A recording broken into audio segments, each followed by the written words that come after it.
Bon, je vais rester dans la même région à peu près du Pérou-Chili, et je vais vous parler des changements de variabilité et de téléconnexion pendant le dernier millénaire.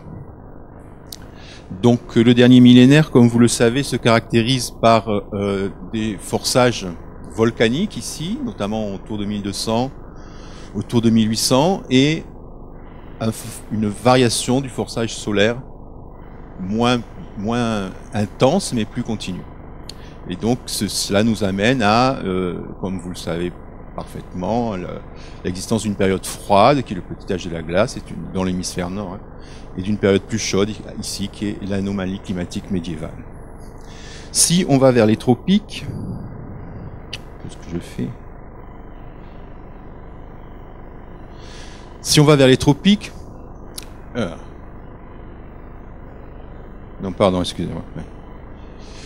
Donc, si on regarde ce qui se passe du point de vue de la variabilité climatique, ici on a la publication de Mann qui montre les changements. Donc ici, on a à nouveau les variations de température moyenne de l'hémisphère nord, et Mann a essayé de reconstituer les variations de plusieurs indices de variabilité océanique qui sont l'oscillation multidécadale de l'Atlantique, multidécennale de l'Atlantique, l'oscillation du Pacifique, l'oscillation décadale du Pacifique et le Niño. Et on voit que pendant ces deux phases du LIA et de l'anomalie climatique médiévale, on a des changements de ces variabilités climatiques qui ont des influences globales, et on va retrouver cela sous les tropiques. Donc on a ici la courbe de la carotte de glace de Quelcaya, où on voit que le petit âge de la glace est marqué par une période plus humide, marquée ici par des delta O18 négatifs, et que l'on peut comparer avec la célèbre courbe du bassin de Cariaco. Donc ici, c'est le pourcentage de titane qui représente les apports des fleuves côtiers du Venezuela. Au Venezuela, dans le nord de l'Amérique du Sud en général, il pleut de juin à août. C'est quand l'ITCZ est dans la zone de convergence intertropicale, l'ITCZ est dans sa position la plus au nord. C'est pour ça aussi que le débit de l'Orinoque est le plus important de août à septembre. Et donc, cette diminution du pourcentage de titane est interprétée comme une baisse des apports, comme une position, un climat plus sec et une position plus au sud de la zone de convergence intertropicale. Si l'on regarde maintenant ce qui se passe sur la côte du Pérou-Chili, il y a une chose que j'ai oublié de dire, c'est que c'est Luc Ortlieb qui est l'initiateur justement aussi de tous ces carottages sur la marge péruvienne. Et donc ici on a deux carottes, alors péruvienne et chilienne, parce qu'il a aussi travaillé près du désert d'Atacama, donc à Mejillones.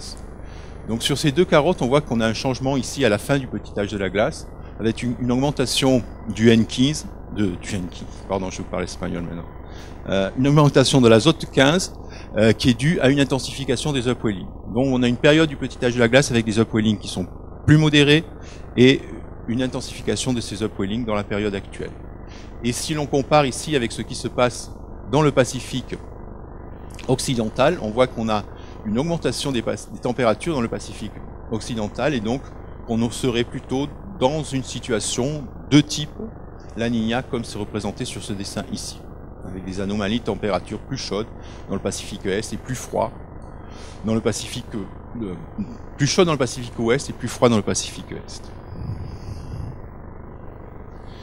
Si on regarde cette autre carotte de la marge péruvienne, donc qui est un peu plus longue, on retrouve à nouveau ici le petit âge de la glace, avec ici en rouge on a l'exportation de carbone, donc qui est faible parce qu'on est dans une période où le upwelling est faible. Puis au moment de l'anomalie climatique médiévale, le upwelling est plus fort, on a plus d'exportation de carbone, on a plus d'exportation également de silice biogène, on a un sédiment qui est plus réducteur, ici l'indicateur c'est le rapport rhénium-molybdène, on a un azote 15 qui est plus positif parce que l'upwelling est important et parce que la zone de minimum d'oxygène où se passe la dénitrification est très amplifiée et très intense. Et donc là, à nouveau, on peut comparer cela avec les résultats du Pacifique Ouest qui présentent donc l'inverse, donc toujours ce gradient Est-Ouest de part et d'autre du Pacifique. Si on regarde maintenant la granulométrie des sédiments, on voit qu'on a, pendant le petit âge de la glace, le développement, pendant l'anomalie climatique médiévale, le développement de modes de siltes grossiers qui sont interprétés comme des apports éoliens, donc des apports éoliens plus forts pendant la période où l'upwelling est plus fort, c'est logique. Et ici, ce sont les sédiments fins qui correspondent, eux, à des apports fluviaux, et les apports fluviaux, au contraire, sont plus forts pendant le petit âge de la glace. Et ça, c'est interprété comme dû à une position plus au sud de la zone de convergence intertropicale. Je reviendrai là-dessus. Bon, quel est le mécanisme qui explique tout ça? Que ce qu'on observe, en fait, ce sont des variations dans l'intensité de la circulation de Walker. On a, pendant l'anomalie climatique médiévale, un gradient de température qui est est-ouest, qui est plus fort dans le Pacifique, et donc une intensification de la circulation de Walker, alors que pendant le petit âge de la glace, celle-ci est réduite. La zone de convergence intertropicale donc serait plus au nord pendant l'anomalie climatique médiévale et plus au sud pendant le petit âge de la glace. Et quant à l'anticyclone du Pacifique, ici, il se trouverait plus vers le pôle pendant l'anomalie climatique médiévale et plus au nord pendant le petit âge de la glace.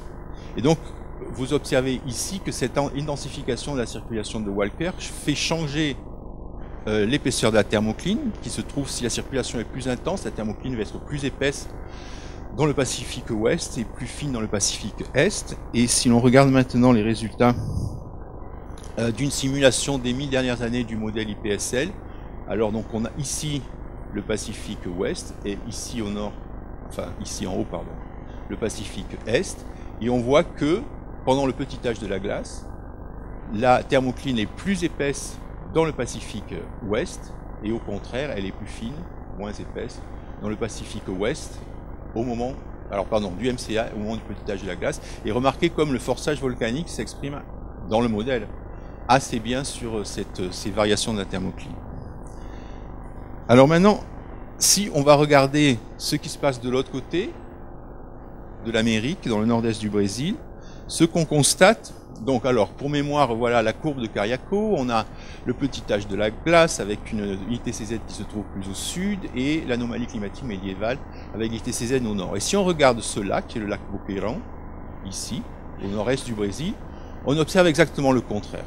Le lac est bien développé pendant le petit âge de la glace, ce qui signifie que dans le nord-est du Brésil, pour que le lac soit bien développé, c'est-à-dire que l'ITCZ est au sud, alors que pendant l'anomalie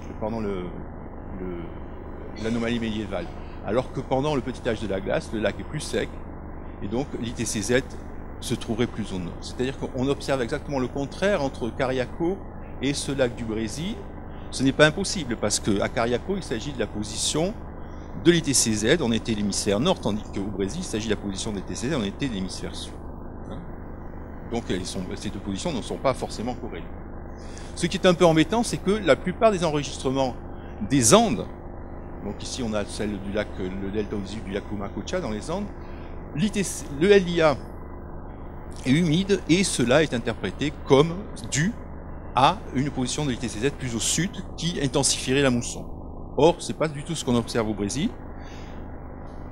Et si l'on compare ici, pourtant, donc en gris, vous avez ce delta O18 de ce lac, Pumacocha, qui est ici, et qui est comparé ici donc au forçage radiatif, ici aux températures de l'hémisphère nord, ici au bassin de Cariaco, donc à l'ITCZ dans le nord, et ici aux températures de l'Atlantique. On voit qu'il y a de très bonnes corrélations entre ces enregistrements.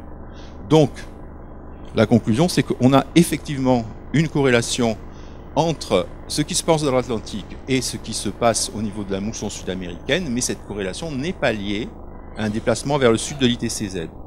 Et dans ce travail d'Apaestegui, il a comparé la variabilité millénaire de différentes stalagmites et du lac Pumacocha ici, avec un indice de l'oscillation atlantique multidécadale. Et on voit que dans ces points ici en rouge et ici en bleu, on trouve effectivement une corrélation entre ce qui se passe dans l'Atlantique et ce qui se passe au niveau de la mousson sud-américaine. Voilà, et pour terminer, je voudrais présenter encore une étude dont Luc est l'initiateur. Il s'agit d'une carotte courte prélevée au large de Pisco, et cette carotte a permis d'étudier l'évolution très récente de la paléocéanographie ou de l'océanographie, où on voit ici à partir de 1950 une diminution des températures de la mer, donc une intensification de l'upwelling, et dans le même temps une augmentation des flux d'alkénone et de carbone organique qui confirme donc cette augmentation de l'upwelling. Donc ça, ce signal serait lié au réchauffement climatique actuel, mais pour l'instant il n'est pas vu dans les modèles climatiques. Voilà, je vous remercie.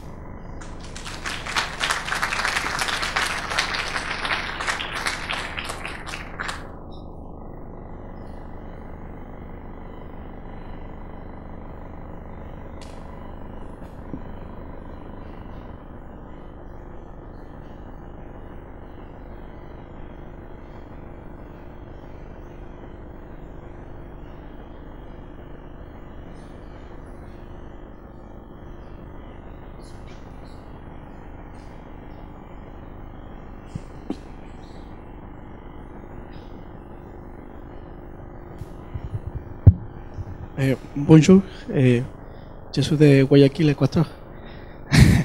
Une question, je n'ai pas bien compris. Les carottes sont été prises.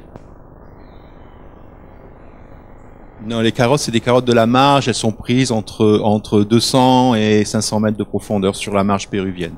Donc quand il s'agit des carottes péruviennes, c'est des carottes qui sont prises entre 200 et 400 mètres de profondeur, plutôt 400 mètres, entre Pisco et Lima.